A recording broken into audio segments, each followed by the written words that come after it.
Lahore police نے منشیات فروش ملزمہ انمول عرف پنکی اور اس کے سابق شوہر ناصر کے نیٹ ورک سے متعلق اہم انکشافات کیے ہیں۔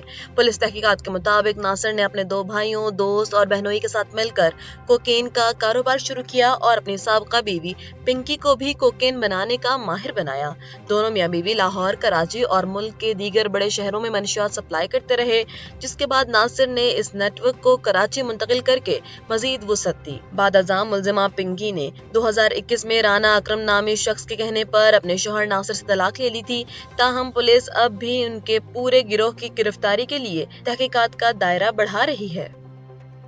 چین کے جنوب مغربی علاقے گوانگشی میں 5.2 شدت کا شدید زلزلہ آیا ہے، جس کے نتیجے میں ابتدائی اطلاعات کے مطابق 2 افراد ہلاک ہو گئے ہیں۔ چینی سرکاری میڈیا کے مطابق زلزلے کا مرکز لیویو شہر کے لیونان ضلع میں تھا اور اس کی گہرائی زمینی سطح سے 8 کلومیٹر ریکارڈ کی گئی ہے۔ زلزلے کے شدید جھٹکوں کے باعث علاقے میں 13 عمارتیں تباہ ہو گئی ہیں، جبکہ متعدد مکانات کو شدید نقصان پہنچا ہے۔ زلزلے کے نتیجے میں 10 افراد زخمی بھی ہوئے ہیں اور ایک شخص لاپتہ ہونے کی اطلاع ہے، جس کے بعد متاثرہ علاقوں میں امدادی کارروائیاں تیز کر دی گئی ہیں۔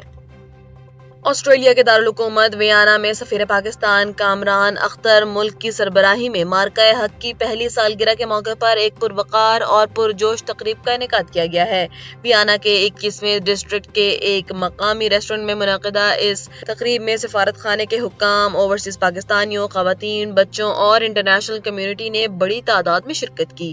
تقریب کا آغاز تلاوت کلام پاک اور قومی ترانے سے ہوا، جس کے بعد پورا ہال پاکستان زندہ باد اور پاک فوج زندہ باد کے نعروں سے گونج اٹھا۔ اپنے خطاب میں سفیر پاکستان کامران اختر ملک نے مارکہ حق کو قومی اتحاد، ایمان اور بہترین سفارتکاری کی روشن علامت قرار دیا۔ انہوں نے پاک فوج کے سپہ سالار فیلڈ مارشل سید عاصم منیر کی جرأت مندانہ قیادت، وزیر اعظم شہباز شریف اور ڈپٹی وزیر اعظم و وزیر خارجہ اسحاق ڈار کی کامیاب سفارتی حکمت عملی کو زبردست خراج تحسین پیش کیا۔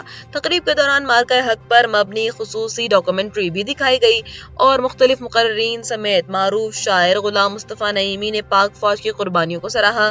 اختتام پر ملک کی سلامتی، خوشحالی اور فلسطین سمیت امت مسلمہ کے لیے خصوصی دعائیں بھی کی گئیں۔ سعودی وزارت دفاع نے کارروائی کرتے ہوئے عراق کی جانب سے مملکت کی فضائی حدود میں داخل ہونے والے 3 ڈرونز کو فضا میں ہی تباہ کر دیا۔ اس جارحیت پر سخت موقف اپناتے ہوئے وزارت دفاع نے واضح کیا ہے کہ سعودی عرب اپنی قومی سلامتی کے دفاع میں مناسب وقت اور جگہ پر جواب دینے کا پورا حق محفوظ رکھتا ہے۔ مزید برآں سعودی وزارت خارجہ نے متحدہ عرب امارات کے جوہری پلانٹ کے قریب ہونے والے حالیہ ڈرون حملے کی بھی سخت الفاظ میں مذمت کی ہے اور اسے پورے خطے کے امن و استحکام کے لیے ایک سنگین خطرہ قرار دیا ہے۔ وزیر اعلیٰ پنجاب مریم نواز کی خصوصی ہدایت پر چلاست سے تعلق رکھنے والے 2 سگے بھائیوں کو ایمبولینس کے ذریعے فوری طور پر لاہور منتقل کر دیا گیا ہے۔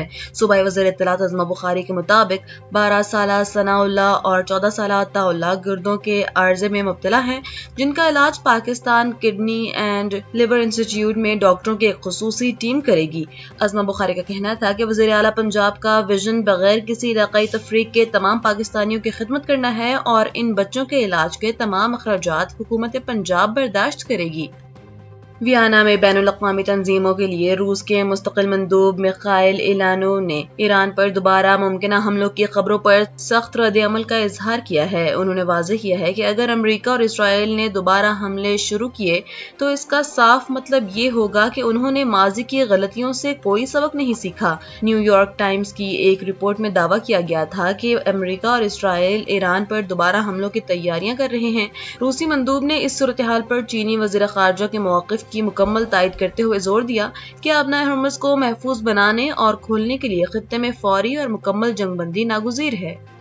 سعودی عرب سمیت خلیجی ممالک اور ترکیے میں ذو الحجہ کا چاند نظر آ گیا ہے، جس کے بعد مملکت میں عید الاضحیٰ 27 مئی بروز بدھ کو منائی جائے گی۔ خلیجی میڈیا کی رپورٹس کے مطابق مناسک حج کا سب سے اہم اور بنیادی رکن یعنی وفوق عرفہ 26 مئی کو ادا کیا جائے گا۔ اس کے ساتھ ہی متحدہ عرب امارات، سلطنت عمان اور ترکیے میں بھی چاند نظر آنے کی تصدیق ہو چکی ہے، جہاں عید الاضحیٰ سعودی عرب کے ساتھ ہی 27 مئی کو روایتی مذہبی جوش و خروش سے منائی جائے گی۔ اسرائیلی فوج اس وقت شدید افرادی قوت کے بحران سے دوچار ہے، جہاں اسے اپنے مختلف جنگی محاذوں پر تقریباً 12,000 اہلکاروں کی فوری کمی کا سامنا ہے۔ اسرائیلی میڈیا کے مطابق مسلسل جنگ کی وجہ سے فوجی نظام پر دباؤ بڑھ چکا ہے اور ریزرو فوجیوں میں شدید تھکن اور ذہنی دباؤ دیکھا جا رہا ہے۔ اس بحران سے نمٹنے کے لیے بیرون ملک سے تقریباً 7,000 یہودیوں کو فوج میں شامل کیا گیا ہے، جبکہ خواتین جنگجوؤں کی بھرتی بھی ریکارڈ سطح تک پہنچ چکی ہے، لیکن اس کے باوجود فوج کو مزید 7,000 لڑاکا سپاہیوں کی سخت ضرورت ہے۔ فوجی حکام نے خبردار کیا ہے کہ اگر لازمی فوج سروس کی مدت بڑھانے کے لیے فوری قانون سازی نہ کی گئی تو اسرائیل کے جنگی مشنز شدید متاثر ہو سکتے ہیں۔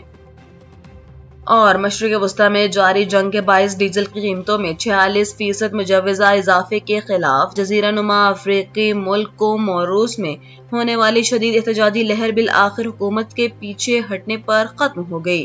ٹرانسپورٹرز، دکانداروں اور ماہی گیروں کی یونینز کی جانب سے گزشتہ 6 روز سے جاری پہیہ جام ہڑتال نے ملک کو مفلوج کر رکھا تھا، جس کے دوران سیکورٹی فورسز اور مظاہرین میں ہونے والی جھڑپوں میں 2 افراد ہلاک بھی ہوئے۔